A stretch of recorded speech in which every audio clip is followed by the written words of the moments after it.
Sims in a sweater. How would you rate that, Rod? I like it. I give him a B plus. That's a B. I like the little lining in his head right there. That's the nicest we've been to Sims all year. Who's the guy he's talking to? That's Ahmed Fareed.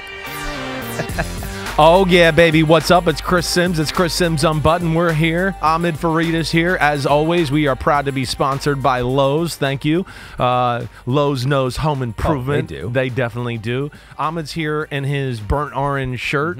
That when I look at it through the camera, it looks more reddish, but it's burnt orange. Yeah. He's giving the Longhorns his support. #1 team in the country. Yep. He's not drinking his poison in a can today. Water. He's drinking water. We like to hear that for sure. And then, wait.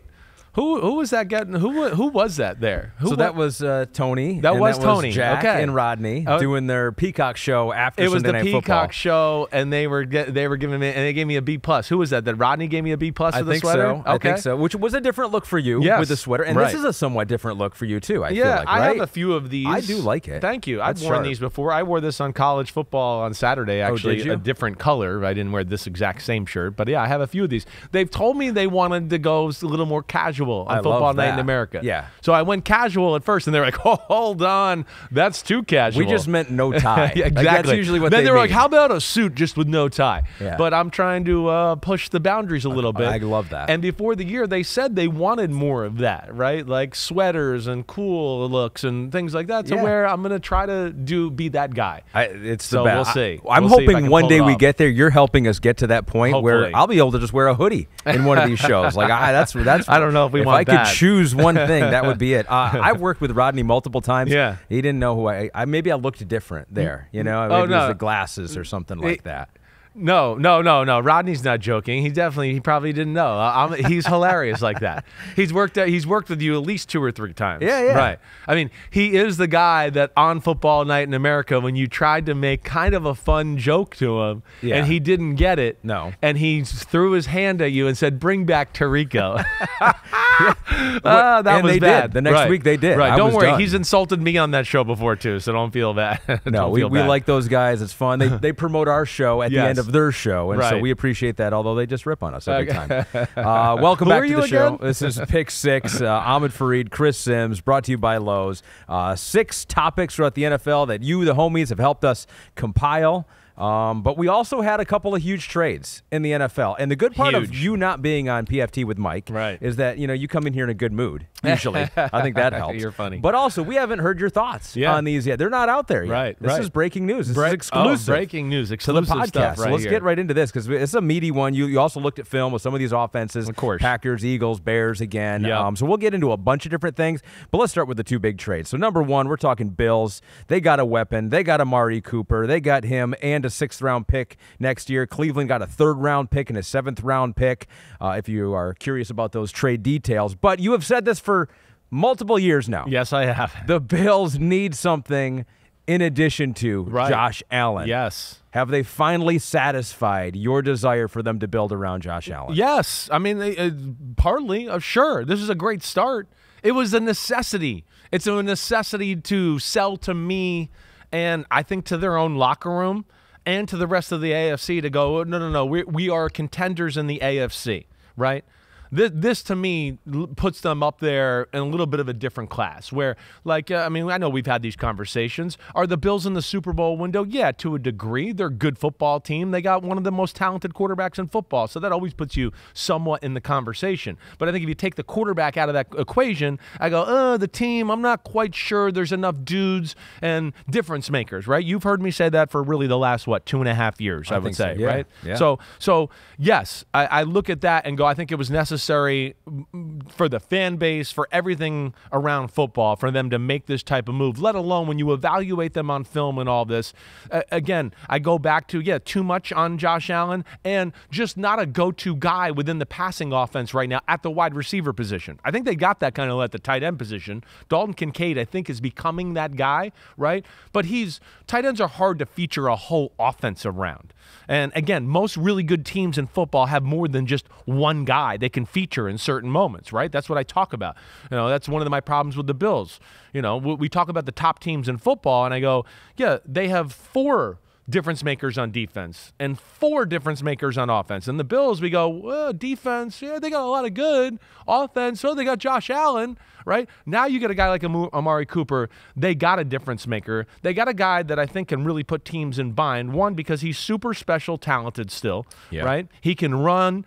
He can beat you deep. He's still one of the best route runners in football. He's really good on underneath routes because of the route running.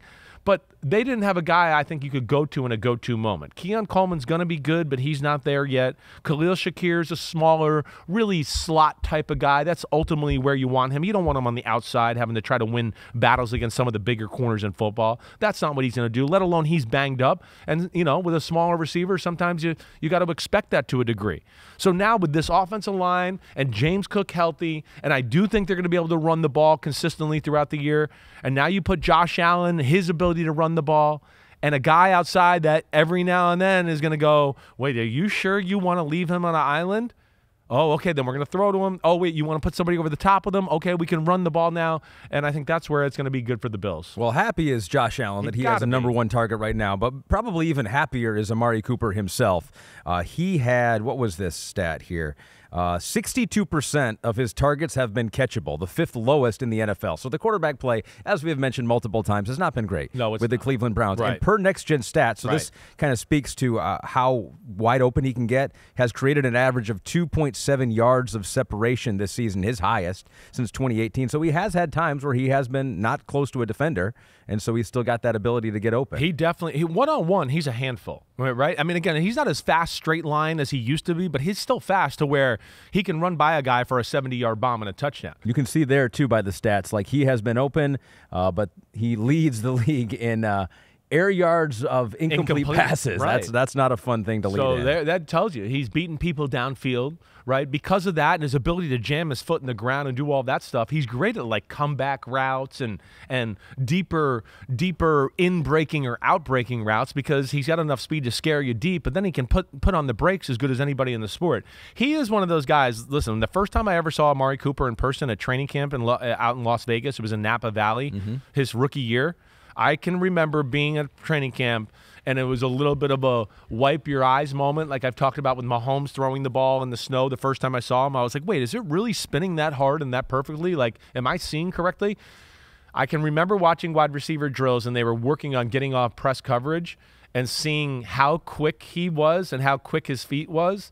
And I was with a friend, and I can remember we looked at him, and my friend looked at me, and he was like, because he didn't really know football that well, and he was like, was that good? And I was like, that was insane. And he was like, I thought so, because I can't believe how quickly his feet were moving, right?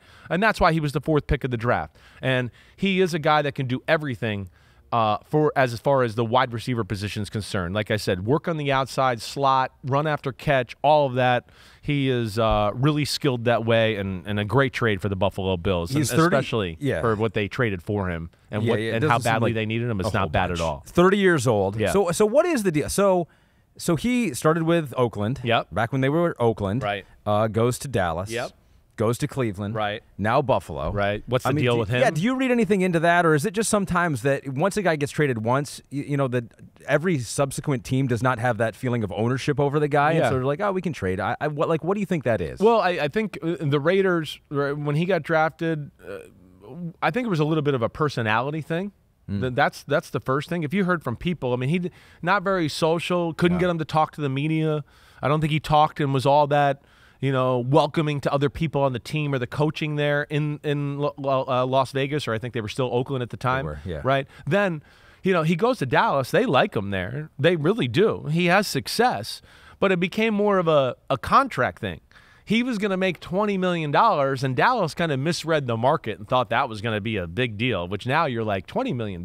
We give that to the second best receiver on the team, $20 million, right? So he was kind of a cap casualty, let me trade this guy because we don't want to pay him going forward. We have other things we got to pay and people we got to pay in Dallas. And he goes to Cleveland, and it's been good, but I think Cleveland is at a point here right now where they're going, wait, it ain't gonna work, and like we might have kind of missed our window with this team to a degree, right? This is a team that was in the AFC divisional round during COVID, and here they were in the playoffs last year, and to where it might be getting to that point where they got to start thinking of the future and flipping over the roster to a degree, and I think that's where we're at. So Cynthia Hill had that very thought on her mind. Is the Cooper trade the beginning of a larger firehouse sale for the Browns? I think it could be. There are more pieces they could sell. I do. Who wants Deshaun Watson? Well, I mean, that's not Deshaun Watson, but is Myles Garrett going to be somebody that they look to trade or do anything like that? Or that any one of these seems corners? unlikely, though. I think so. Kind of like you talked about. Like, you got to have someone to build your It's like your Max around. Crosby. You got to have one guy there to build around. I understand but who knows if the price is right? I mean, I think that we are at the point where they're going to be sellers, and that they're going to look at some teams and hope they get somebody desperate or in need for a playoff run at a certain position.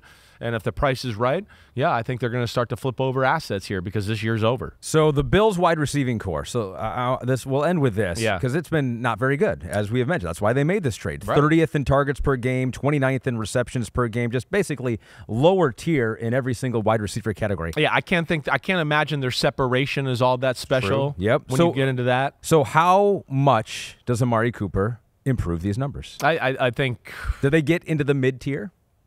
I think they'll be close to it. I think if we look back at this in like 7 or 8 weeks, we'll start to see them around 19, 18, right? In about 7 or 8 weeks. I think we can get down to that range. Do I think they might be too far behind the 8 ball to get into a top 10 or anything like that. But from this point forward. But if they're this point forward, I think they can get into 18, 19 if everything's clicking on all cylinders. Curtis Samuel hasn't come through for them. He looks like he's lost the gear compared to his prime. I got to think that's part of the part of why they wanted to make this move. Shakir being smaller in the injury, Keon Coleman being the rookie, not being able to separate, right? Playing teams like we talked about 2 weeks ago, the Houston Texans, who were like, we'll play man-to-man every play. We don't care. We don't care because we don't think you're overly complicated, and we're not scared of any of your individual guys, right? They got to change that. That's got to change. Like we talk about with everything, there's got to be something that a defense has to worry about and defend, or you're just an average offense, and that's what the Bills kind of are right now. We know they got to defend Josh Allen, but there's got to be something more to it than just that guy, just like we see in Baltimore. Right? It's not. We know Lamar Jackson's a handful. We get it. Oh, but they also have the best in between the tackles running game. Oh, and 2 receivers that if you play man-to-man, they can beat anybody in football. Oh, and 2 tight ends that can do the same. Right? That's what I'm talking about. The good teams have more than one thing or one person, and hopefully this is the start for the Bills of something good here. Well, I love that it happened because oftentimes in the NFL we talk about these trades and they just never happen. They never work out. But we got a big one, and we had another one before that. Number 2 in the pick 6, we're talking about that other big-time wide receiver trade. This is one we were tracking for even longer. Davante Adams reuniting with Aaron Rodgers. The Jets, they got Davante Adams. The Raiders, they get a conditional 3rd-round pick. That does become a 2nd-round pick if Adams is a 1st or 2nd-team All-Pro, or if the Jets reach the AFC Championship game. So that's cool. Yeah. Both teams are hoping it's a 2nd-round pick, which is cool. They are. Which I think I love when trades are like that. It's like mutually beneficial for both sides. If the Jets make that a 2nd-round pick, that's great. Yep, we're happy. We got where we wanted to go. How much does this improve? Is it a desperation move, as some people are saying? It's a team scrambling, or does this significantly upgrade their chances at making the playoffs in the Super Bowl? I don't think it's a desperation move. I don't. This significantly makes them better. They're still, I don't give a damn. They're another team that I would say, just like the 49ers, who are 3-3, the Jets are 2-4. I'm still going to stand by. This is one of the most talented teams in football, and they are not out of this by any stretch of the imagination. Defense was disappointing the other night, on Monday night. That let them down. Defense and the field goal kicking, right? But that to me is where you worry. Offensively, let's just hit on that real quick. That was impressive the other night. They were different. They ran the ball with some different schemes. They tied plays together better. There was more motion and movement in the game. Amiri Jets. Yeah? Did you see any changes to the Jets offense, more motion down the field throwing, to have any confidence in them being a top 10 unit the rest of the season? Yes, all of those. All of those. Like, great scouting report there. No doubt about it. I saw everything there. And then we sprinkled in the Rodgers short stuff. See, that to me, that should be the secondary part of the offense, not the main part. When you make it the secondary part, then you go, uh-oh, they're going to give you some headaches on offense now. But now, you worry about, hey, he attacked down the field a little bit to a number of different guys last night or Monday night, and it changed the way they look as an offense. It opened the field up. They moved the ball on the Bills at will almost the whole night. I mean, they really did.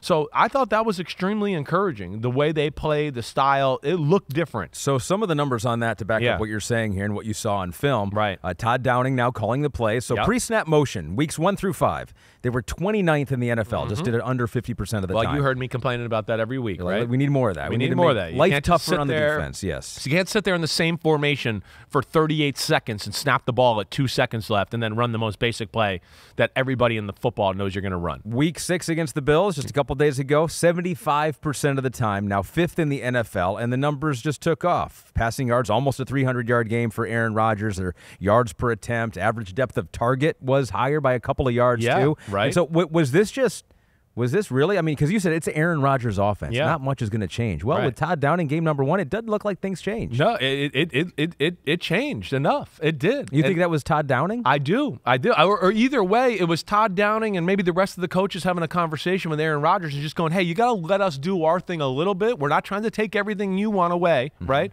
But we're struggling. We need some advantages here. And hopefully Todd Downing was able to maybe show him some plays on film or whatever else and explain to him and go, hey, listen, these shifts and motions, the best offenses in football, like we talk about all the time, are all doing this, right? Whether it's the Packers, the Rams, the 49ers, right? They're all moving everywhere. It puts great stress on defenses. We're in the era of defenses like the offense called multiple defenses. Oh, they're in this formation, we're calling this defense. Oh, shit, they shifted and moved. Wait, we don't want to be in this defense now. We learned all week. Now we want to check to this coverage. And it not only gives the quarterback clues, it stresses the defense out in communication. Yeah. Sometimes they don't align all the right way. Sometimes they forget their rule because it's happening so quick. And they're like, wait, we were in this coverage. Wait, what's my rule now in this new coverage? Oh gosh, I was supposed to get underneath the number 2 receiver when he went vertical. Damn it, I forgot because I was talking and trying to figure that out. There's really no reason not to do it if you're an offense. Right. There's no advantage to not doing it other than it's too complicated and you mess it up and you start not executing. No, right. And I feel like we're in an era here where we've talked about this a lot. I mean, my son's 8th grade team is motioning and shifting. Yeah. I mean, these kids are all used to it now. Rodgers is the one that needs to get used to it. He's like kind of still stuck in, get off my lawn. In 2005, nobody motioned, nobody went anywhere. Yeah. So that's what I want to do. And it's like, no, but it's 20 years later. The game's changed. And if you don't do that, you're like a prehistoric dinosaur.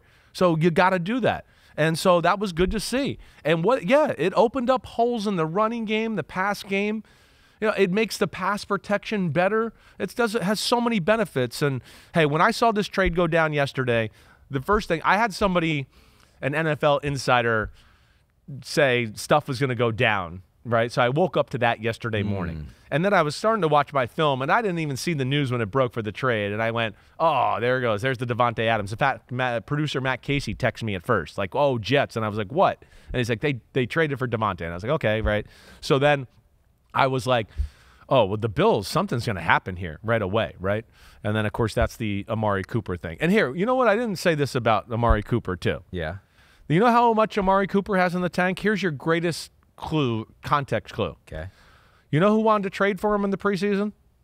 49ers? Right. You think Kyle Shanahan watched film of him and was like, oh, you know, I'm an expert at receivers and evaluating receivers. He's not very good. I want to trade for him, right? The fact that they wanted to trade for him, that should be like, oh, damn, then maybe we should look into it too, right? All right, so sorry I went back to that, but that was just one more thing brought to you by Columbo Sims. No, it is interesting, though, too, because you look at the price tag, and it wasn't exorbitant for the Bills. I mean, I wonder if there are other teams out there that have regrets that they didn't pursue make a move. Wide receiver. I hear you. Yeah. I feel like it happened fast yesterday, and I feel like the Davante Adams happening probably expedited the Bills' conversation with the Browns to a degree, but either way, this for the Jets is big time. Yeah. It is big time, right? And, of course, it's a guy that's on the same page as Rodgers with all the audibles and signals and being able to do all that type of stuff too. But if they play the way they played the other night, right, and moving people around and doing all that and attacking down the field, I mean, wow. Between him and Garrett Wilson working down the field, and now you got, you know, a guy like Lazard working the middle of the field and all that, they got something brewing there in New York. So here would be the worry, though, and Next Gen Stats can support this point, is that when they were together, 2016 to 2021, those quick passes, that's what they did. I know. Under 2.5 seconds, they led the NFL in times doing it, completions, yards. I mean, it was highly successful, but maybe this could mean like Rodgers like, see, this is what I need to do with this guy. Well, boom, boom, I'm sure it'll bring. Well, yeah, listen, this is going to be a part of Rodgers. We know that to a degree. Hopefully, it does not overtake the offense. And I do think, hey, there's some parts here or some elements of the quick pass and the audibles that Rodgers does do that, yes, Davante Adams is going to enhance. There's no doubt about it. They're an extension of each other. They had enough years together where they talked about how we want you to run every route against every coverage and every look possible. So they're going to be, let alone they have like a, like just look at you. I can just look at you and you know what I'm thinking, right? They kind of have that type of connection.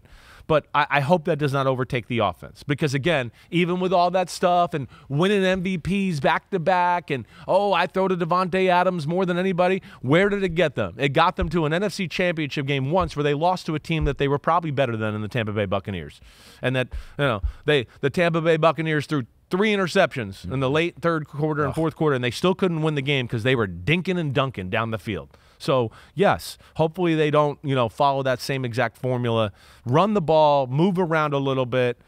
Garrett Wilson and Davante, it's going to be an incredible combination. And then, they got some other role players that will certainly, enhance things as well. Bro of the Road 10 did say to us, Mike Williams seems last in the picking order for the Jets wide receivers now. Does Adams, Wilson, Lazard free up coverage for all 3 wide receivers? Keep up the great work to all the Unbuttoned staff. Thank you. Thank you. Yeah, I think Lazard and tight ends are certainly going to be more open. It's going to be more pick your poison on, Garrett Wilson might be the one that really benefits from this. He's going to be like, wait, I'm against the number 2 corner now, right? Yeah. They're not doubling me. They're doubling Davante. You got me here against the number 2 corner and, I'm going to work them all day. So I think those are the advantages, but I think it overall is going to open up their offense in general, and they'll be able to play the 2 off of each other. One guy goes short, one guy goes deep. Between that, running the football, all the quick short passes Rodgers has and all that, hopefully they can find the right formula for success. But, yeah, I don't think this is a desperation move. I think this is a team that goes, wait, we're good. We're off to a bad start. We're still salvageable here. Yeah. Let's make it happen now instead of 3 weeks from now where, now we have lost 2 games because we didn't have enough receivers and weren't good enough on offense. There's no excuses now. And we'll see where it goes. And, I'm excited to see what happens on Sunday night because we got them, Jets and Steelers. We do. I'll end with this right here because the odds before and after the trade. So what do the odds makers think here? The chance to win the Super Bowl, according to DraftKings Sportsbook here, plus 3,000 before the trade. After the trade, plus 3,000. So that didn't change at all. Their chance to win the AFC Championship didn't change at all. Their probability to win the AFC East actually did improve, interestingly enough. Right. And in that game that you mentioned, it went from a Steelers 1.5-point line to currently Jets 1.5-point favorites. Wow, I'm surprised by that. I would have taken the Jets no matter what, with or without Davante Adams. And who knows why that moved? It may or may not have been Adams, but certainly didn't hurt. I understand the odds. You see here with DraftKings and the little graphic we got if you're watching on YouTube. I get that. I think where it changes the odds are one of them we saw, winning the AFC East, and I don't think I would either also improve their odds to go to the Super Bowl yet. Right. I got to see it to believe it, but their odds to maybe win 1 or 2 playoff games now, to me, yes, that has gone up with this trade, and we'll see where it goes. But offense looked better, defense disappointing the other night. They got steamrolled. They definitely had one of their worst games of the year, but I do trust that they'll bounce back because they're so talented. Definitely has made life more interesting in the NFL for a couple of the contenders out in the AFC East. Off to number 3 now in our Pick 6, and this is where we bring in 2 stats and a lie. Because it will correlate with some of the notebook stuff that you have done here. Right. Now, you're right. I thought about this last week. Yeah. These are way more difficult than I think they used to be because the one that is wrong is close to being right. It's barely wrong. It's barely wrong. No, I understand, but I'm usually pretty good at it, so I'll take it. But yeah, you have made it as tough as possible. These are as tough as 2 possible. stats and just barely a lie. Yeah, and I think you were wrong last week, right the weeks before, though. So I'm just trying to we're getting 50-50 here. I can't let you be right all the time. No, bring it. Bring the heat. I like it. So here are the 3 stats. One is a lie. Okay. Number 1. Yep. A Jets receiver has run the most slant routes in the NFL this year. Okay. Number 2. Browns' offensive sack rate is twice as bad as it was last year. And number 3, DJ Moore for the Chicago Bears is top 2 in go routes run and screen routes run this season. Ooh, I think that's true. That is true. Yes. He is first among wide receivers in screens. Don't DJ unblack Moore them yet, okay? Just this one. Just the one you got right. Just the one I got right. And he is second amongst wide receivers in go routes this year, too. You have any idea who's number one wide receiver in go routes this year? Routes run. Rashid Shaheed. It is DK Metcalf. Damn. I would have gone somewhere in that range, but okay. All right, so that's interesting, though. For DJ Moore, they're using him close to the line of scrimmage and then far down the field. That's a diverse skill set. It definitely is. That's what a great receiver can do, though, right? Because it's just like, oh, wait, you want to back off. Let's not get it behind us. Oh, they throw a screen. Oh, no, now we got to rally and tackle. Oh, It's Jamar Chase. He's running for a 60-yard run now, right? That's what great receivers can do for your offense. So put a pin in that because we're going to talk about the Bears' offense here in a second. But so you now, still have to identify the lie. I'm going to say number 2, the Browns' offensive sack rate is twice as bad as last year is a lie. That is actually true. Oh, it is They have true. been sacked on 15.5% of their pass attempts this year. It was 7.2% last year. Damn it. So they are more than twice as bad at giving up sacks. Or Deshaun is more than twice as bad at letting himself get sacked. The Jets one was very close to true. So a Jets receiver has run the most slant routes in the NFL this year. That is actually false. CeeDee Lamb does lead with 36. Okay.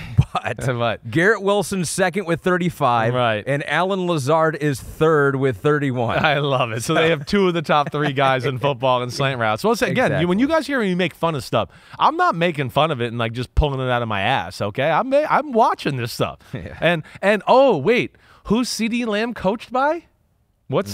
Who's his head coach? Oh, yeah. Oh, okay. the old Green Bay slant original guy. The disciple of Aaron Rodgers. Slant. Let's throw a slant and a slant and a slant. And when in doubt, we'll throw a slant. Yeah. And it's just, and that's why, your offenses are somewhat okay statistically, but never that dangerous. There's not enough route variance there. All right, well done. Yeah. Well done there. But you wanted to take another closer look at this Bears. You're in love with this Bears offense. I am a little bit. What do you like to do in your spare time? I don't know, smoke a little, drink a little, watch film of the Bears offense. I like to watch offenses, or first off, too, I like to watch teams that I feel like start to do things that we've preached, right? We preached about would Baltimore run the football, and last week's the first week I haven't watched them on film in the last few weeks, just because. But the first few weeks I was like, this is awesome. They're doing what we said, right? And now they throw the ball wherever they want.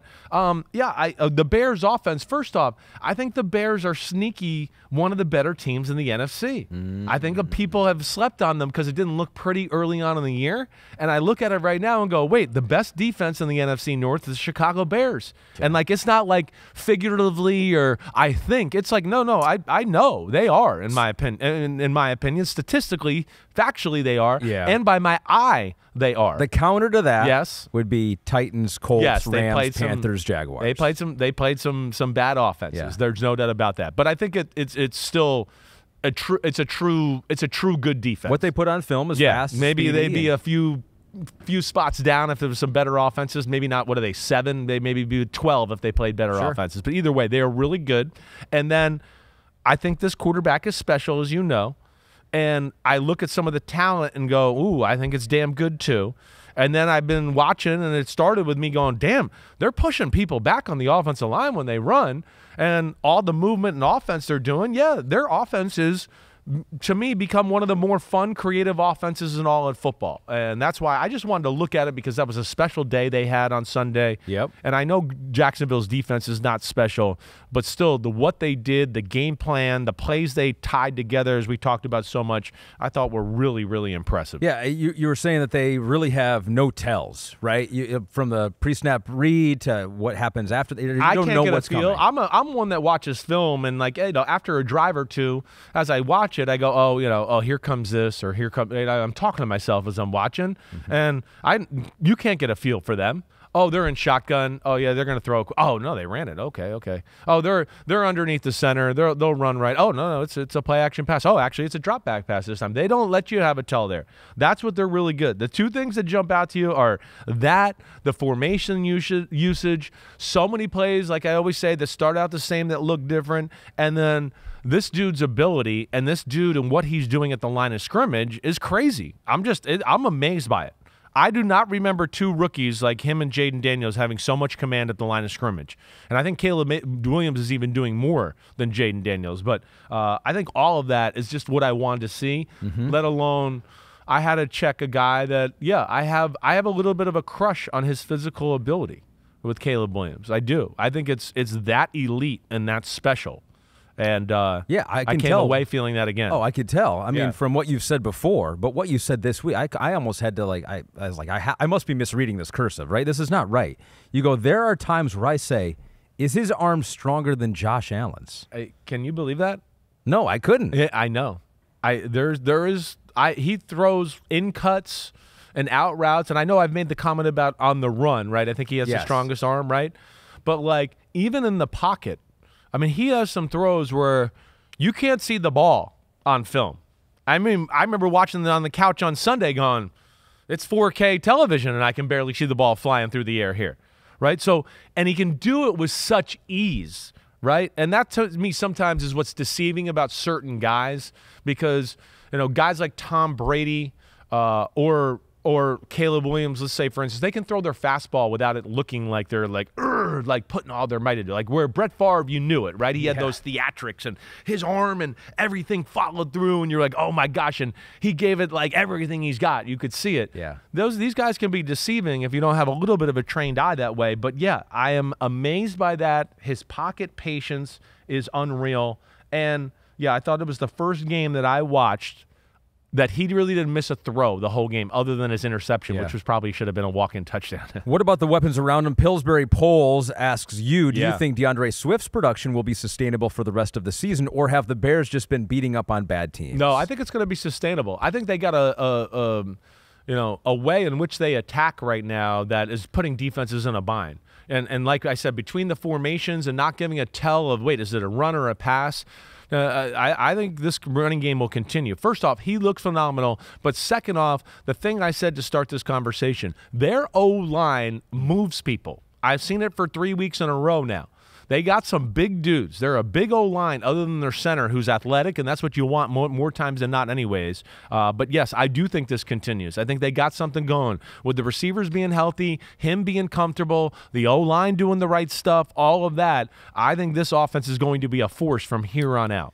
The flip side to that, you had a couple notes in here, and we don't want to dwell on it. But you've watched the Jaguars here. It appears like it's done for them. Like it feels that way. Like defensively, there's nothing they can hang there. Like even if you don't talk about the offense, right? It's defensively bad. It's bad individual play. It's bad schemes. It's messed up coverages. It's people being undisciplined and breaking rules. Where you're going, you're the cover 2 corner. Why are you following some guy on an inside breaking route like you're playing man-to-man, and now you're wondering, oh, no, how is this guy wide open out on the sidelines? It's like they do some stuff where you're like, did they coach them? What is going on? Let alone, like, I would say there's 2 people on defense that show up on that team. That's it. And it's the 2 edge guys. Trayvon Walker and Josh Allen are the only 2 guys that, like, kind of catch your eye right now. I'm like, oh, okay, it was them. I mean, the D-tackle position, it's non-existent. It's non-existent. I don't even. They don't do anything throughout the day. So yeah, the players aren't playing good. They obviously have not bought in. The team looks like it did not have the required intensity, especially in the second half of that football game. And it's not a good look schematically either. They get to rest up. They get a bye this week, and then they go to D.C., take on the Commanders. We get that Caleb Williams versus Jaden Daniels game. That's good. And they flexed the game to 4:25, so it got moved from a 1 o'clock game to a 4:25 because they're both 4-2. Is that a Those Tom quarterbacks. This is going to be fun. This has a potential to be one of our next rivalries in the NFC. This has that potential. Like we've always talked about with Brady and Manning through the years, and we got Allen and Mahomes right now in the AFC and all that. This has something to be, an Elway Marino-ish, like we got drafted the same year. How dare you think you're better than me? I'm always going to one-up you. That'll be cool. That would be awesome. Right. All right, so you got the candy, looking at the Bears once again. For that, you had to take your medicine. And so we made you look at the Eagles and the Bengals offense. So after the break, we're going to ask you the question, which offense is more concerning to you, and are there fixes on the way for either one of them? That is coming up next.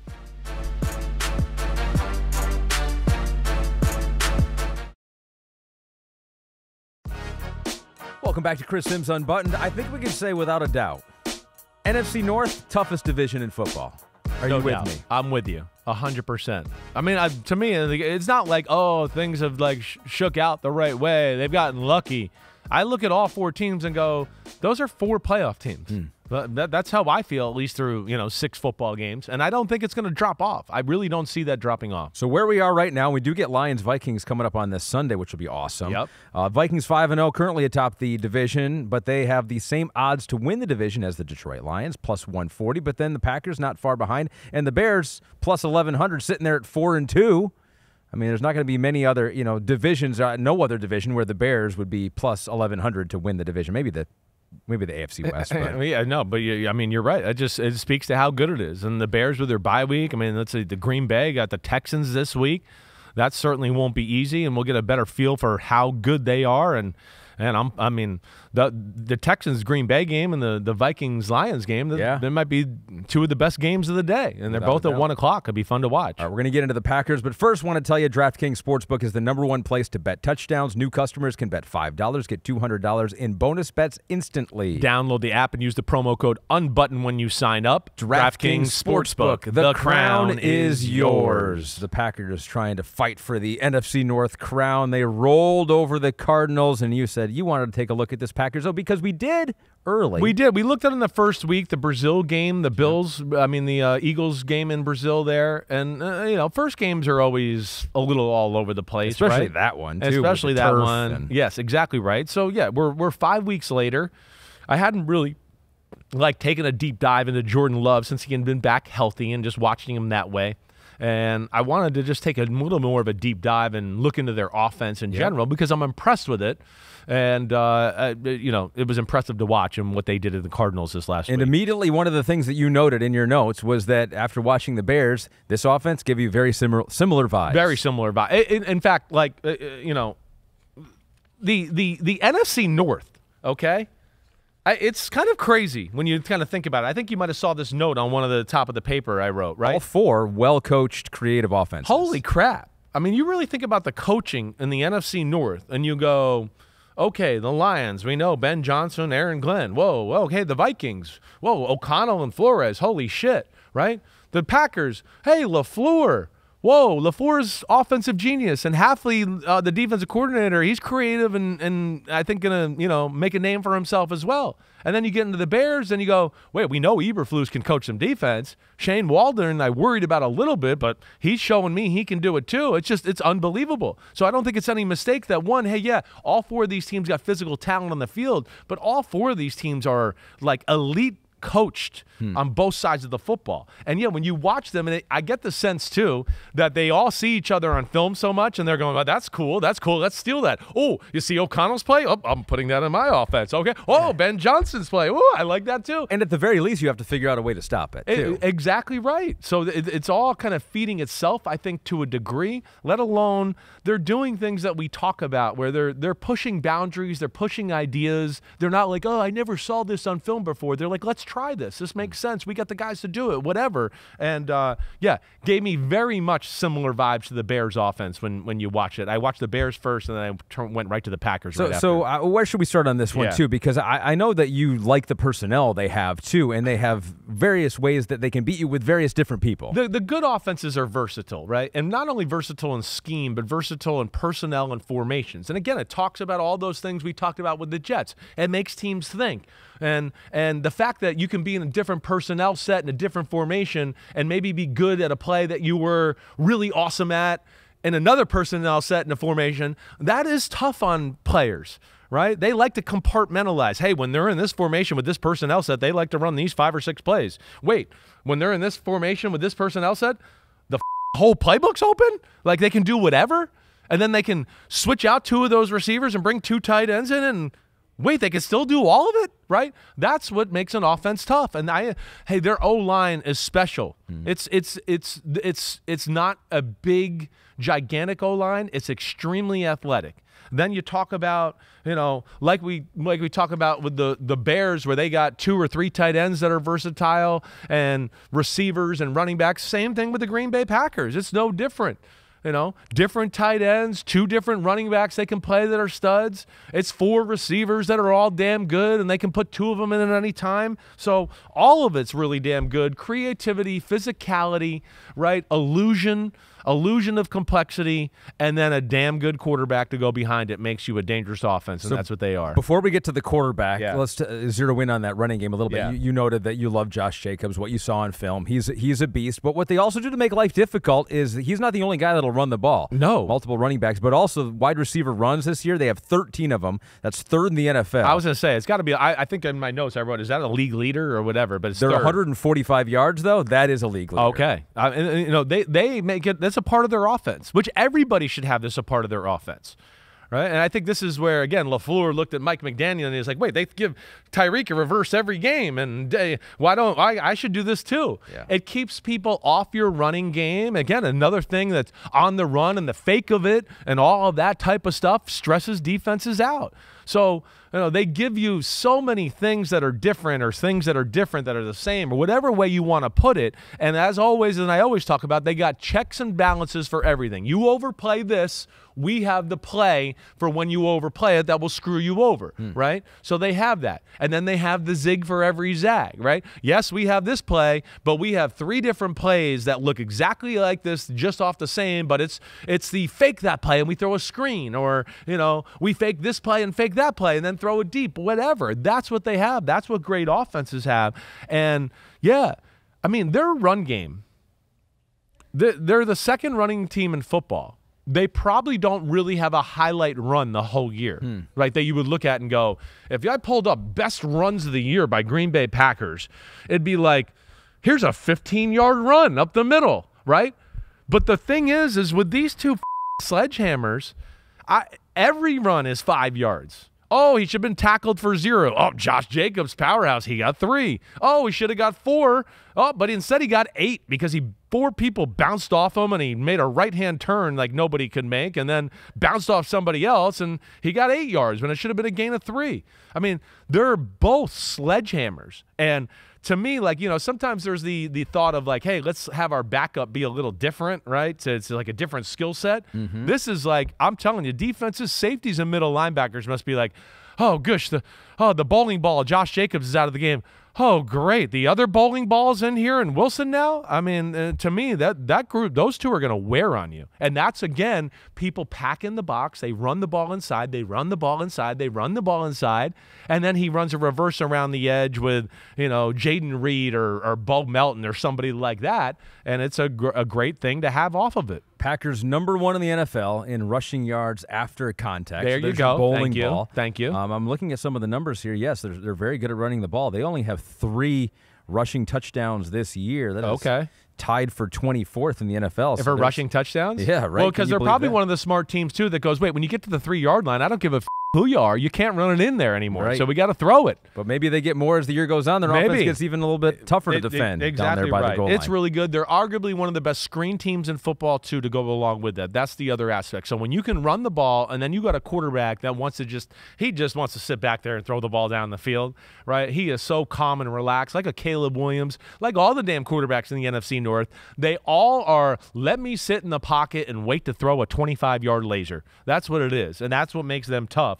And then you couple that with creativity in the offense, weapons at receiver, weapons at tight end, physicality in the run game. Yeah, the Packers are one of the most elite teams in football, in my opinion, especially on the offensive side of the ball. The defense, I'm not going to say they're elite yet. I think they're good, and they have a chance to be elite. All right, Pete has put something in a rundown. I can't believe this is true. What? Pete, we might have to check this new? again. No. This is not breaking news. Sorry. Don't say it. Pete says, no, don't say it. Because it's a stat about the running game that's so unbelievable, I think it actually has to be false. Like AI. AI made it up, and it's not true. Oh, yeah. If that's the one I just saw there, I don't think that's true. I don't think that's true. But don't let facts get in the way of a good story. But either way, I think it was something along the lines like, they don't have one big run for the year, really, right? I think they have a little bit more than that, but they're not, like, breaking 50, 60 yards, right? That's not who they are. It's just a lot of great 8 and 10 and 5-yard runs, and they wear on you, and they physically beat you up, and that's what's cool about them. What about the quarterback? You've mentioned him a couple times, Jordan Love, and there's something you wrote in your notes too that I was like, okay, about his touch. Right. Oh, you mentioned it a couple times. Second to none. Stood out. Second to none. His touch. His ability to get a ball up and down over underneath defenders, right, is I would say is elite in the league. I mean, every week I watch him drop balls in where I go, oh, my gosh, like I wouldn't have had the guts to throw that, and I don't think half the league would have had the guts to throw that. And he can, like, I'm just going to put it up there, and I'll get it over the 6'3" linebacker's arms and 40-inch vertical, and it'll drop down just perfectly to where my guy just has to barely put his hands up, and he'll catch it. Or his first touchdown he had to Jaden Reed. I think it was the first touchdown. Either way, it was a shallow crosser to Jaden Reed, right? Mm-hmm. He's got a linebacker on him in tight coverage to where you're like, if this throw's not perfect, it's going back the other way for 100 yards, and he drops it perfectly for a touchdown pass. Do we have the dots for that one, or is it a different Jaden Reed catch that we have? It doesn't blink when he does it. That's the thing I really like about it. But, yeah, and then his ability to stand in the pocket and see downfield and throw the ball is it's incredible. I'm really a Jordan Love fan. So here we go. So we do have the all 22 of this. This was 5 minutes into the second quarter. Okay. It was a 1st and 10 from the Arizona 45. So this is just a 6-yard reception here. Oh, but you wanted to show this for a specific reason, I would assume. I do. It was a specific reason. I don't just write plays down just for the hell of it. But no, here's what I want to show. And again, you're going to see this is a very, it's a motion we're seeing a lot and similar in football, right? Where the receiver goes one way and then he comes back behind the quarterback and does all this type of different stuff. But I've been seeing this scheme throughout football a little bit, and the Packers do it a good amount. I'm going to say they do it more than anybody, but I've seen it with everybody, and it's very cool, and I think it stresses the defense out in a big way. So here you go. You'll see Jaden Reed in motion, right? They got a tight end and receiver to the top. Jaden Reed is coming in motion. He's almost behind the center. Daubs is on the bottom. Love in the shotgun, and Jacobs to his left in the shotgun. Okay, so there you see this on, and hopefully you're watching on YouTube. Let's go to the next page. They stress you out with down the field, and again, you know my thought with this first off. Throwing the ball short doesn't mean everybody has to go short. All the teams that I see have stupid turnovers in the NFL every week are like, let's send everybody 4 yards down the field and jam a ball in between 7 guys for a 4-yard gain. Oh, awesome. Like what? Let's risk the whole drive for the 4-yard gain. And the game, too, because the ball gets tipped in the air. It's an interception. It's a pick six. We lose, but for 4 yards, we might have to take the chance. Like, come on. Get over it. If you want to throw short, if you look at the good offenses who throw short in football, they send everybody downfield, and they have one guy that works underneath. And they teach their guy, hey, this coverage, run the route like this. This coverage, run the route like this. And the quarterback, he looks downfield, because he goes, wait, you never know, a guy might fall down or whatever, but in his mind, he knows he's really going to go down to the underneath guy, but that spreads the field out and makes it easier to throw the ball underneath, right? Here, what they're doing here, and now, so after the play, he fakes to Josh Jacobs, who was on his left, right? Jaden Reed, who was coming in motion, has now doubled back and gone back to the left side, right? And we got one receiver on the left running a post route over the top. The receiver, Daubs on the right, is running the deep crosser. Simple concept, right? Mm-hmm. But the tight end to the left, Kraft, okay, he is running into the flat as a blocker, right? You see how he is? He's just looking downfield almost as a lead blocker. And Jaden Reed is behind him almost like they're going to run a screen to him, right? But what they're doing is going, no, we're looking to throw the ball down the field, but if you drop back so far, because we throw the ball down the field a lot, we'll throw it out here to a guy who's dangerous in space, and he's got a blocker in front of him, and there's space anyways, and now you're going to be like, oh, no, now we got to rally to make the tackle. And if one guy misses a tackle or slips, all of a sudden it becomes an explosive play too. But I think it's a very cool way in which I see some creative offenses stressing teams out right now. And, yeah, these plays, they're going to pop. I saw the Bears do it once to the DeAndre Swift where he got like 10 or 12 yards right after the catch, similar type of concept. But, again, it's just the point of stressing defenses out with the whole field. That's another new way and a cool way that I'm seeing kind of catch fire throughout the NFL. Yeah. And, you worry about that. They beat you on that throw a few times. All of a sudden, the underneath guy sees that happen once or twice, and he starts to go, I don't want to have to – I got to rally up there. Oh, man, now he hit the deep crosser behind me, right? And that's what it does, and, I just thought it was cool to point it out. Which is what they do. They do both. They because do. Jordan Love is 4th in the NFL in air yards per attempt this season, so they do attack down the field. That's what they are. They are. I mean, yes. Who's 1, 2, and 3? Do you know by any chance, or did you just look at 4? Pete just has 4 here. But I'm not shocked. I mean, I probably would have said Jordan Love and the Packers were top 3. But yeah, that's why they're between their running game, his patience and aggressive demeanor, and those receivers and how they call plays. They are dangerous in the pass game. A difficult test coming up next week. Houston Texans, 3rd in points per game given up this year, 4th in pass yards per game given up. So that'll be interesting to see two heavyweights go head to head. Definitely. I'm trying to stall for the stat you look for. Oh, here we go. Hold on. Wait, number 1 is Sam Darnold. Oh, Purdy is number 1. Okay. Brock Purdy. So they're stretching the field. They're going down.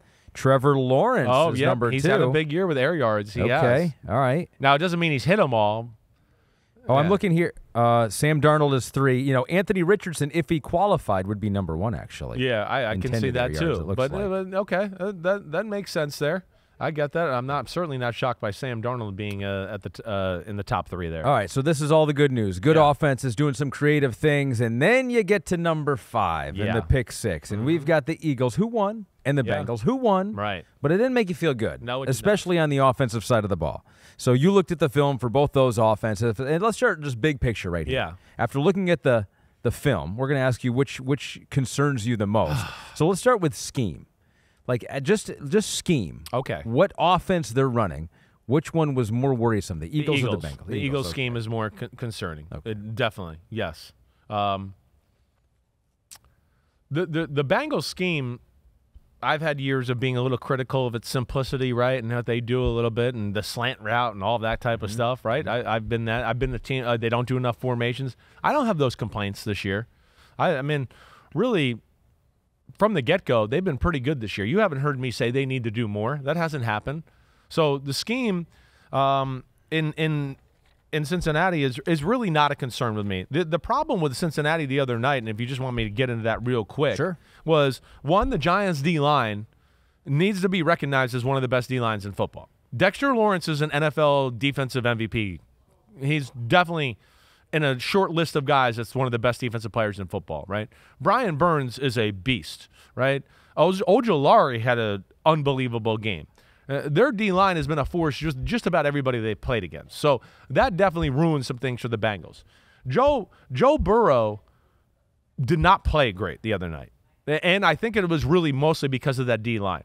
I think it was one of those games where his clock was sped up, and he definitely missed some people and got off some first reads quicker than I've seen Joe Burrow get off of it before, and want to just go, wait, the protection is good this time. You got him. Like, don't go right to the number 2 guy and just get it out of your hands here. It's funny. You were saying the same thing about Josh Allen a couple of weeks ago. Exactly right. When that pressure can get to the quarterback, it speeds up that mental internal clock. Right. And then you start, and then when you leave number 1 too quickly, it has a ripple effect. Because now you've left 1 too quickly. Now number 2's not where he's supposed to be yet because you've gotten there too quick. And then you look at 2 and go, damn, he's not where he's supposed to be. He's not open. And it's like, no, he was going to be open. You just are you're way too. You should still be looking at 1 and you're looking at 2, right? So that's what happens a little bit.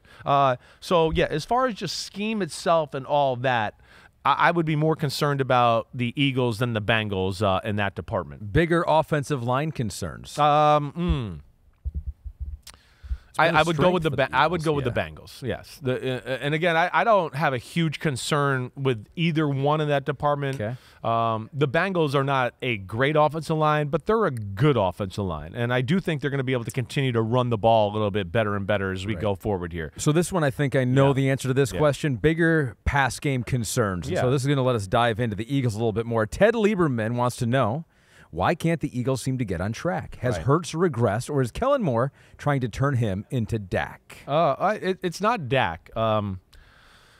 There's a lot of good here. I mean, there's a lot of things here, not good. A lot of things to hit on here. Dang it! Those Philly fans that were listening were like, okay, well, that's good. We got the good is A.J. Brown is able to moss people. Right. And Devontae Smith is one of the best wide receivers in football. Definitely that. I've never been blown away by the Kellen Moore offense. I mean, I think you remember me saying that his last year in Dallas. I wasn't like, oh my gosh. I was kind of like, remember my big thing with him was, when they can't run the ball, the pass game can't stand alone by itself. Do you remember that kind of little bit of that conversation? When they can run the ball and do that, all of a sudden we go, hey, look, they're good on offense and all of that. But as soon as that kind of slowed down, their offense isn't creative enough to just stand alone. And I think some of that is true here again with the Philadelphia Eagles.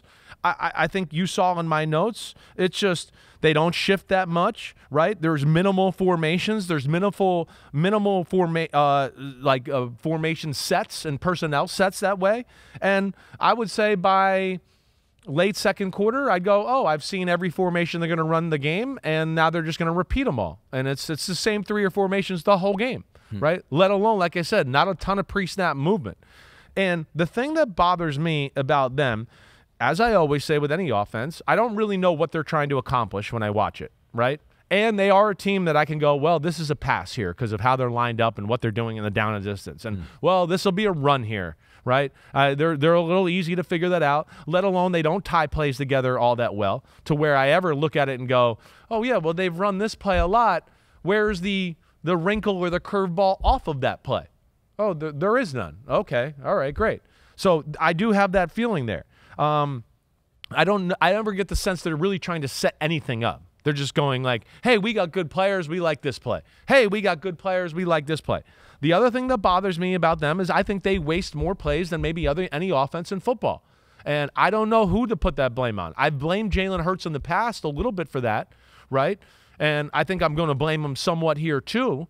But it's also got to be a Kellen Moore, Nick Sirianni thing as well. They have plays in this game alone, and I see it every week, and I think you've heard me say this, and this is where I would like to see Jalen Hurts do more at the line of scrimmage, get them out of plays more. Like I said on Sunday night, I mean, Caleb Williams and Jaden Daniels, who are rookies, are doing more at the line of scrimmage than the Eagles offense does. That shouldn't be. And when you watch a game back like Cleveland, they run plays, and I go, well, I don't care if we run this play 100 times in a row. It'll never work. It's never going to work against this defense. You're just wasting a play. You're just letting clock run off. It's 2nd and 9. Forget it. Let's just not even run the play. Just go, give us a yard and we'll call it even. I mean, that's what it is sometimes. Yeah. So that's where you get concerned about their offense a little bit. And then on top of that, their pass plays and the way the quarterback playing right now, is not all that impressive. I would say in the game, almost every completion is a one-on-one go route, a slant, or a screen, or just like a pick shallow cross. There was probably 2 to 3 plays the whole game where I felt like the quarterback Hurts dropped back, read the coverage, read a concept, and made the right read and made the throw, right? It's hard to live like that if that's what you're doing. I mean, just like, hey, I hope my guy wins one-on-one every time. I hope he catches the 50-50 ball. I hope I throw it exactly perfect every time. You know, that none of the good offenses are doing that, right? I mean, what we talked about with some of these other, it's surgical. They're stressing defenses out with scheme. The quarterback's reading it out and making throws into tight windows like I talked about with Jordan Love or Caleb Williams. That's what they're doing. I don't see that here. So, but that all concerns me. And, you know, I'll say it again, too, and I know you saw this in my notes as well. They called the game like they didn't trust their offense. They called the game like they were like, I don't know about our offense. I'm not sure. Hurts has had turnover issues. I'm not sure we trust him. Who cares there's 10 guys in the box? Let's just run it here. We don't know. Let's just play ugly and run out the clock, and their offense stinks, and we'll win the game, right? That's kind of how you felt like they were going to play. And listen, like, that's fine, and we'll read my notes here in a second. That's fine, but it's not fine when you have a all-star offense. That's not fine.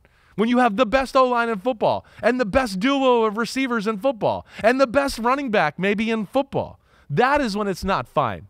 And then you have a quarterback who you're paying like he's a top quarterback in football. That is when it's not fine.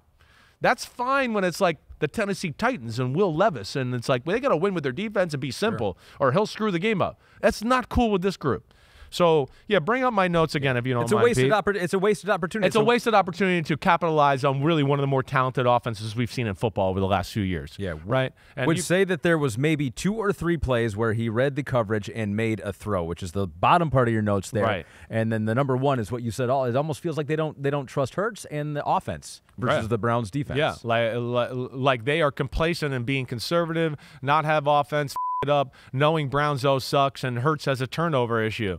With their O-line and their wide receivers, it's shocking, right? And then you read the bottom part, so that's all there is to say. But yeah, that's got to improve. And again, they're going to get away with it against most teams in football, like we talk about. Like the middle class, the lower class, yeah, they're going to win. But are they going to beat the upper tier teams, and they're going to beat some of these NFC North teams playing that way? I don't think so. That has got to improve in Philadelphia. Connor Eastwood says, can we get more into the notebook? I love when we get to dive into your brain. Would be awesome if you could post all of your notes somewhere. I think I would say some of what Chris writes is not made for public consumption. I don't know that we can do that and continue to do the podcast, right? I think that would be a problem. And have like people in football actually like me still. Right, exactly. Right. The 22-yard touchdown to A.J. Brown. Now, this is the talent you're talking about, right? Yes. This one was, again, it was another reception for Hurts and Brown, 6th this year. That was a sub 25% completion probability according to Next Gen Stats. That's just like, all right, where you are, where the defender is, like what are the chances that normally gets completed? So that is second in the NFL behind Hurts and Davante Smith. They have 7 of the most improbable completions, which I think is probably more of a wide receiver stat than it is a quarterback stat, but it is a quarterback stat in and of itself that you're throwing into some situations where it's not likely you're going to get a completion. No, listen, hey, some of that will give Hurts accuracy. He is a good deep ball thrower. But, yeah, most of that is like, no, it's just throw it up to a guy. That's what it is. I'm sorry. You know, we hit on this play a little bit on Sunday night when we were doing the pod.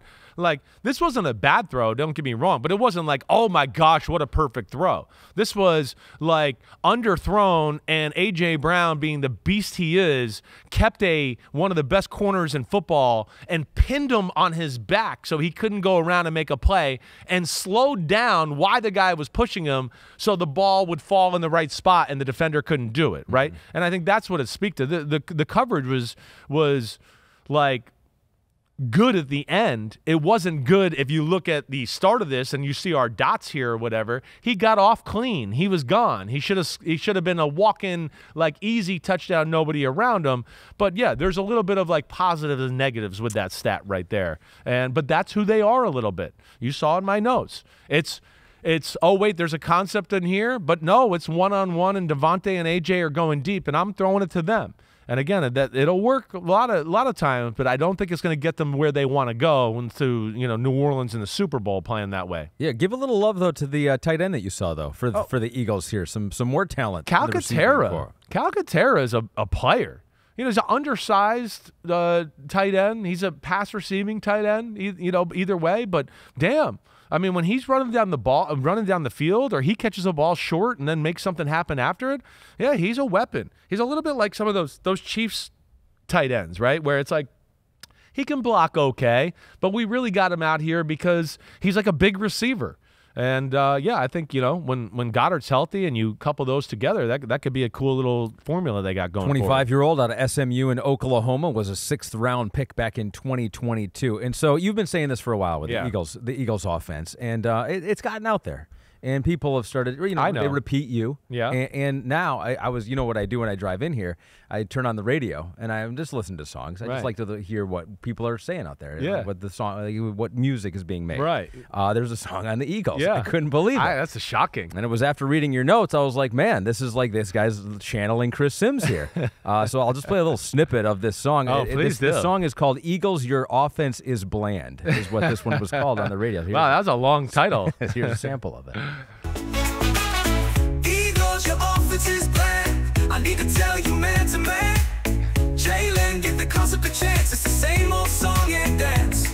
If it's not one-on-one, then it's not for you, son. Please, Eagle, take flight. Don't prove Chris Sims right. Yeah. Take flight. Don't prove Chris Sims right. You got to be kidding. Please, Eagle, take flight. If they don't, Eagles fans don't want you to be right on this. No, they don't. So what? Yeah. I'll keep listening to it.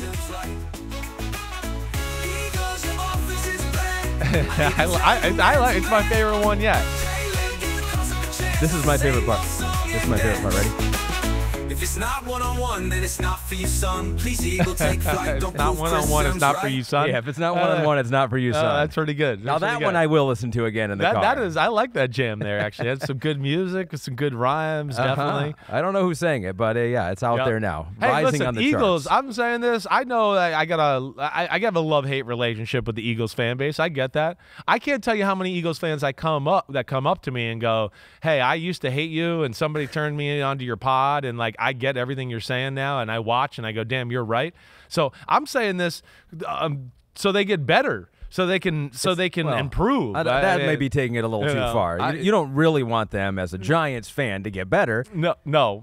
But I do like watching teams maximize their talent and all of that. And that to me is what I don't see them doing right now in Philadelphia. And like, yeah, the Giants, we're not in their class. So it's like it's easier to talk good or give them a little props when you know your team's not directly competing with them. Not a threat. Eagles at Giants. Speaking of the Giants, Giants D does lead in sacks per pass attempt, but 31st in yards per rush. So they should be able to run the ball on them, which would make life difficult. I would think so. We'll see where that goes. We know that Eagles offense poses some problems, but the fact that the Giants can stand up to them up front, I think, right, will maybe make the things look a little ugly, here and there. But ultimately, yes, I think the Eagles are better football. Bengals at Browns coming up, their next game as well. We got one more break. Yeah. And then we're going to dive into Drake Maye's debut for the New England Patriots. Awesome. Check out the Buzz Watch as well for week number 7 when we come back.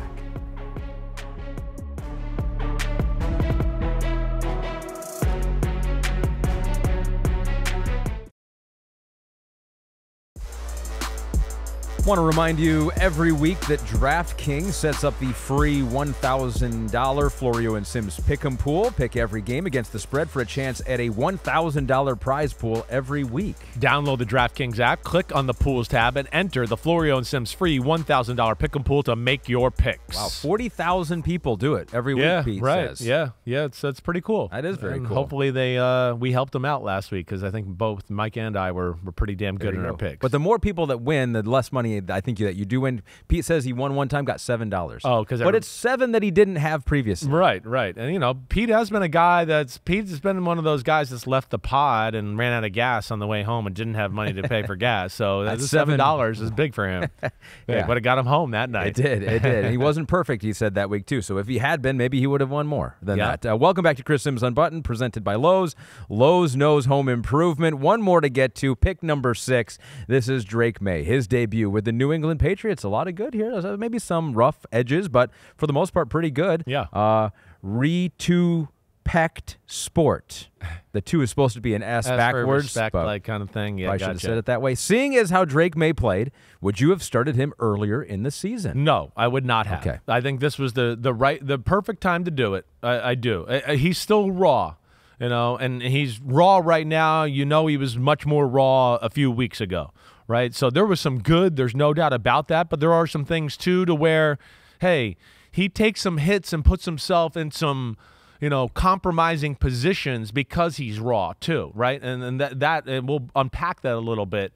But, yeah, that's what I would worry about. And, no, I think this was the right time. It's never an easy time. And like we talked about, the Texans certainly was not the best team to start against, but I think they felt like it was time. The offense was going nowhere. I think there had been belief lost in Jacoby Brissett, so you start the new era. So what did you think? We know, everyone knows, right? Yeah. You were lower on Drake Maye coming out than basically any other analyst out there. Were you impressed by what you saw, at least at times, in game number 1? Yeah, there was times I was very impressed, definitely. I am impressed with his top-end talent, right? And that goes back to the draft. And there was definitely some throws and some movement and runs to where you go, ooh, I like that.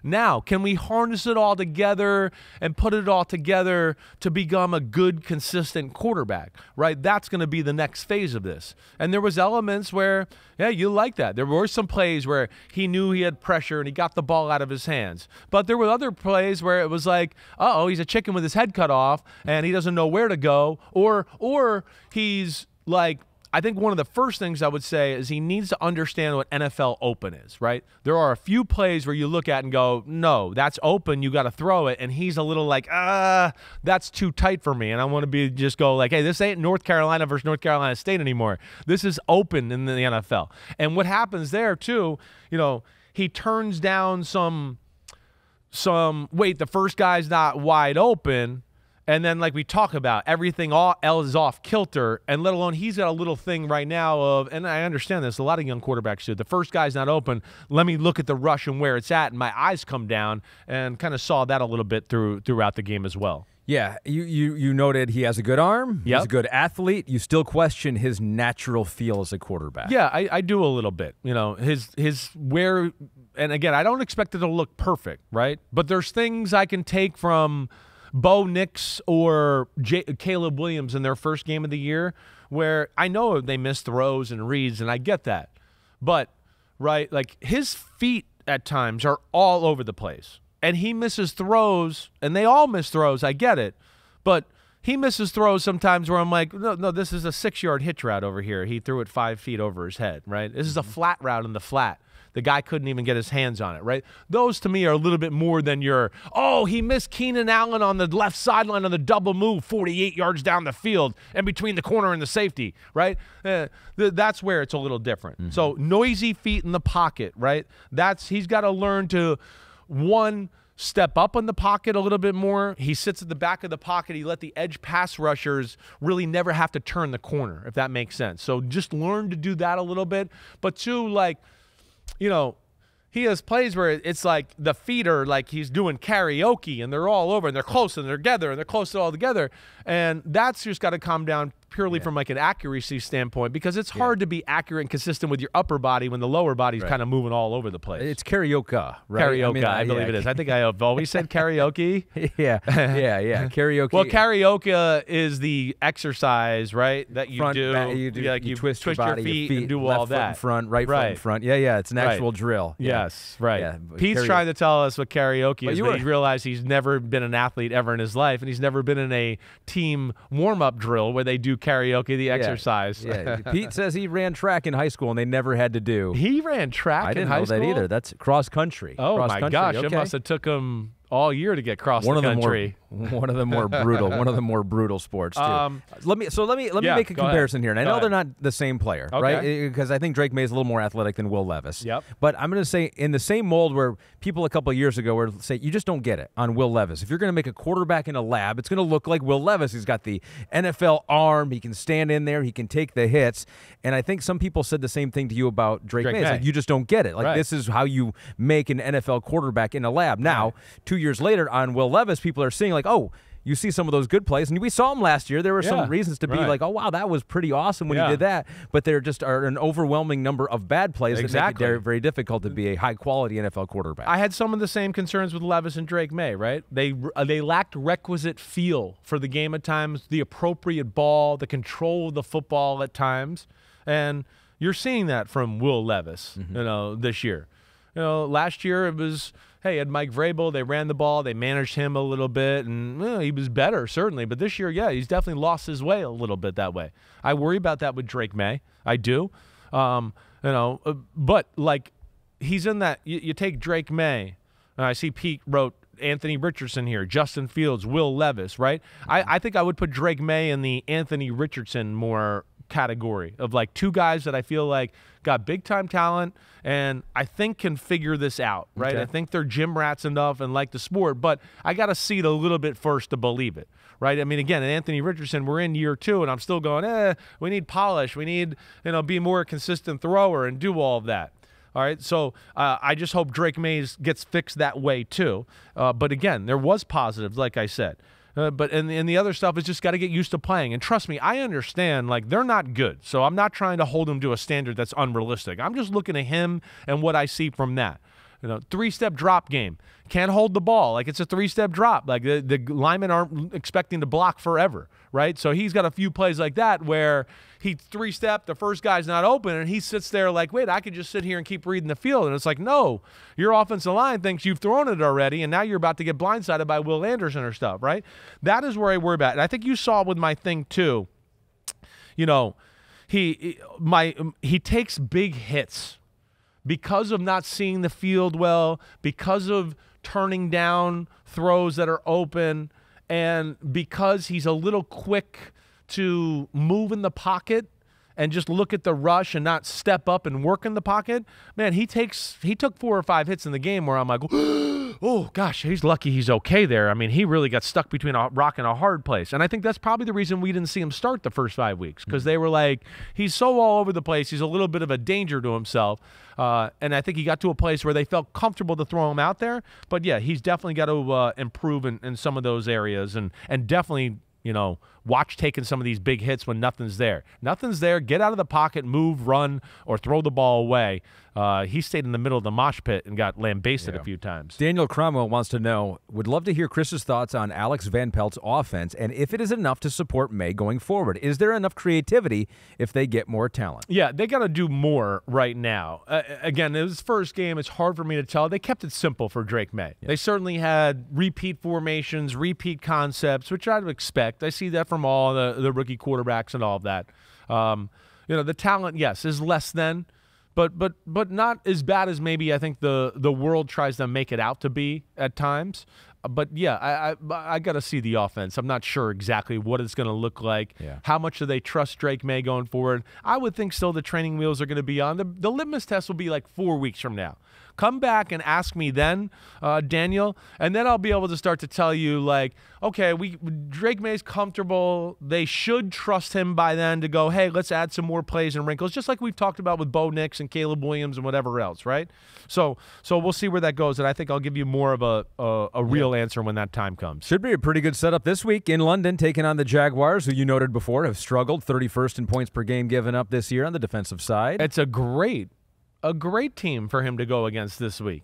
It is. It's a stinky defense. So hopefully he can have some success here.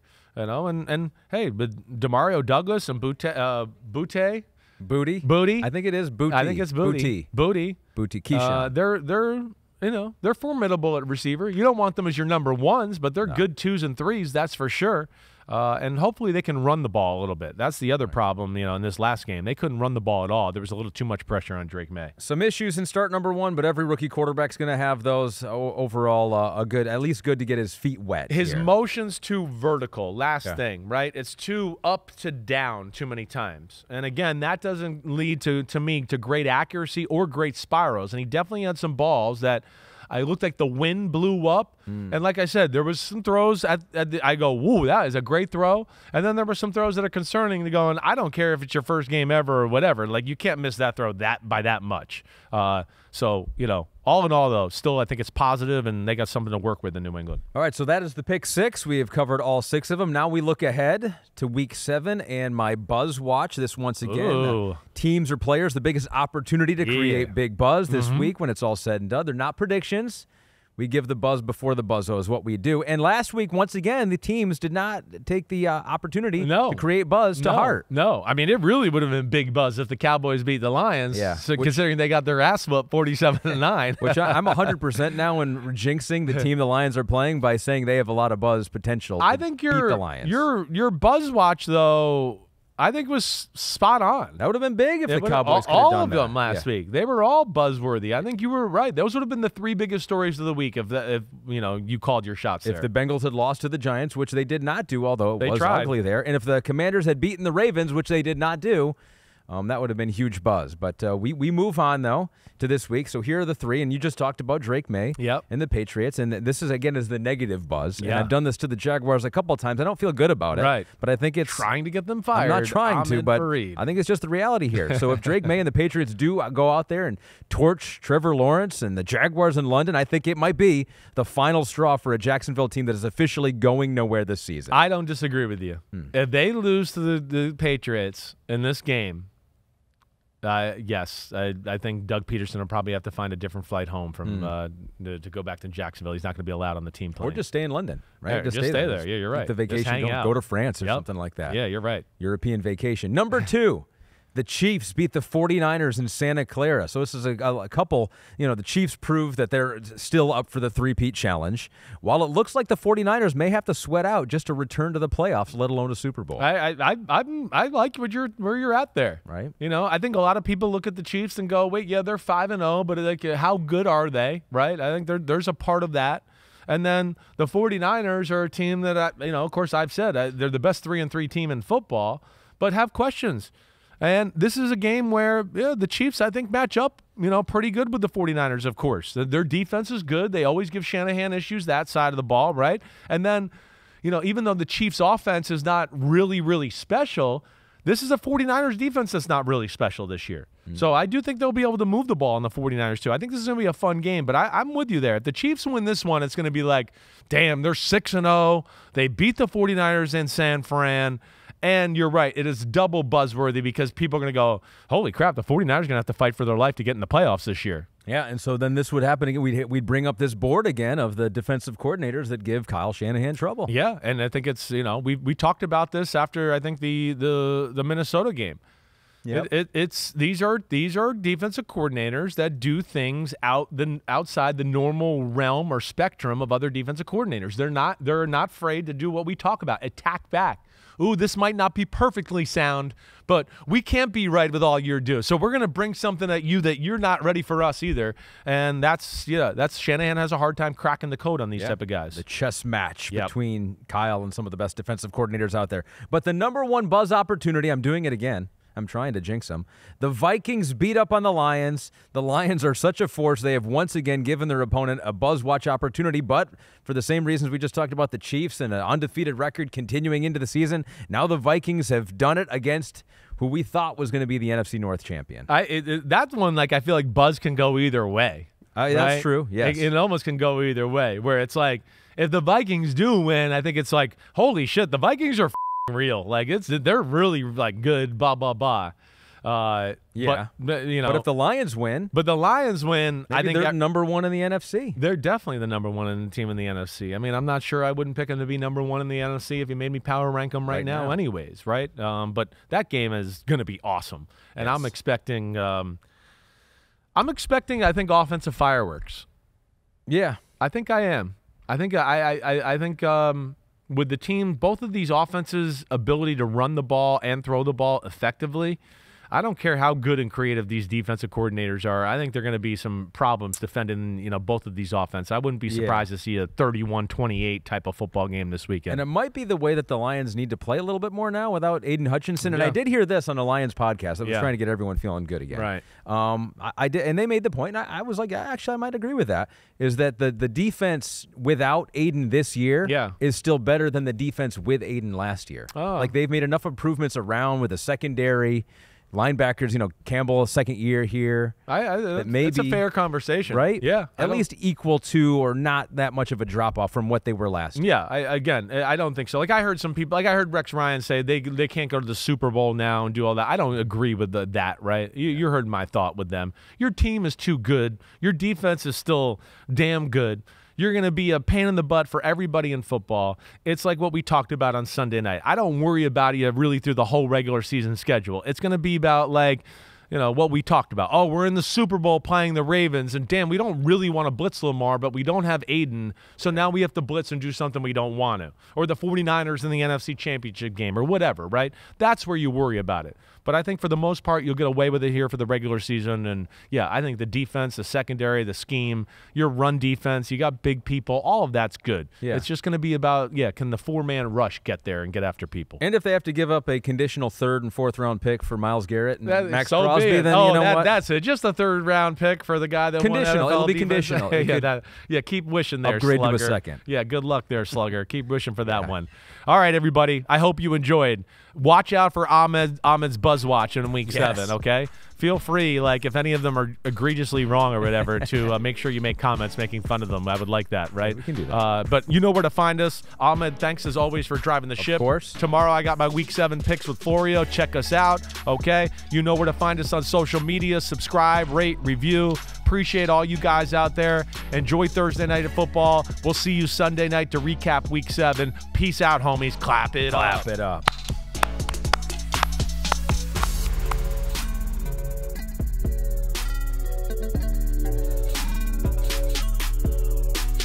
Yo, homies, thanks for watching. Yeah, it's time. The NFL season is here on Chris Sims Unbuttoned. You can hit subscribe to get all the weekly picks, plus our Sunday recaps as the games are happening. Oh, you know it. Nobody does that better than us. Thanks again for watching. Remember to subscribe. Peace out. We'll see you next time on Unbuttoned.